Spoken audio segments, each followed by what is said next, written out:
Kia ora tamariki mā, and welcome back to The Word. Well, Jesus was off on a road trip with his new friends to share the message that there is room for everyone in this new kingdom. Whanaungatanga was not what everyone had expected. It was so much better. Communities started learning to share aroha with each other. Those who had always felt left out or not good enough, well, Jesus and his followers started inviting them around for kai. No one had ever invited them anywhere, and now they were guests at Jesus' table? He really did mean what he said. Jesus was determined to change the way people lived and the way they treated others. You know, it wasn't just about him and his crew including people.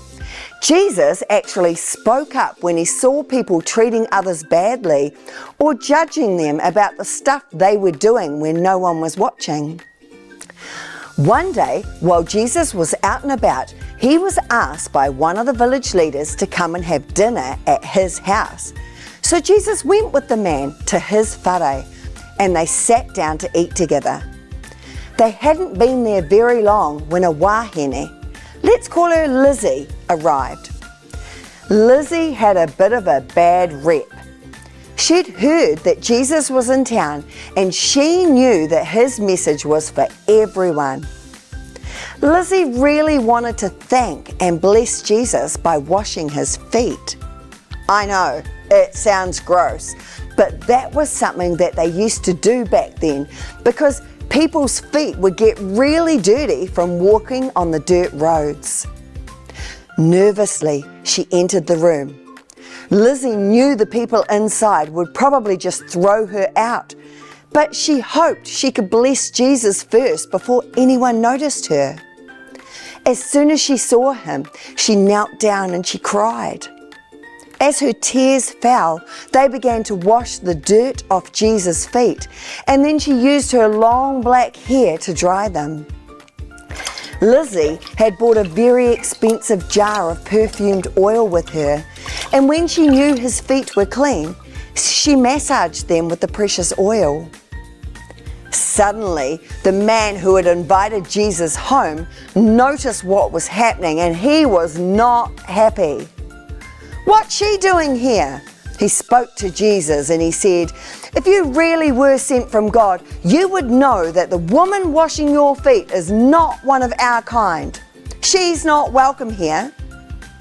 Jesus was like, "Listen up, because I've got something to say to you."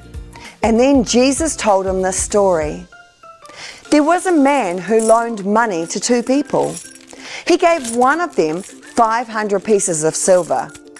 That's a lot of money. And he gave the other one 50 pieces of silver. When it came time to pay him back, neither of them could afford it. So he forgave them both and said that they didn't owe him anything anymore. Who do you think loved him more after he did that? The man answered, definitely the one who had loaned the 500 silver coins because it was so much more. "You're totally right," said Jesus. Then Jesus turned to Lizzie but spoke to the man and said, "Look at this woman kneeling here. When I entered your whare, you didn't offer me any water to wash the dirt from my feet, but she washed them with her tears and wiped them with her hair. Lizzie has poured very expensive oil on my feet and massaged them. Let me tell you something. She may have lived her life in a way that doesn't live up to your standards, and she may have made some mistakes in her life, but haven't you all?" Since Lizzie arrived in this home, her heart has been filled with nothing but aroha. Then Jesus turned to Lizzie and said, "What you did in the past is now forgiven. You are free. Go in peace." As Lizzie left, she felt so much joy in her heart and peace in her mind. Jesus really did love her.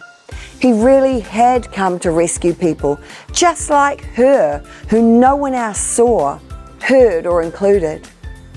As lifelong followers of Jesus, He calls us to find ways to show love to others, to make sure we notice when someone is feeling lonely or sad or left out. Imagine what our world would look like if we all started sharing that kind of aroha.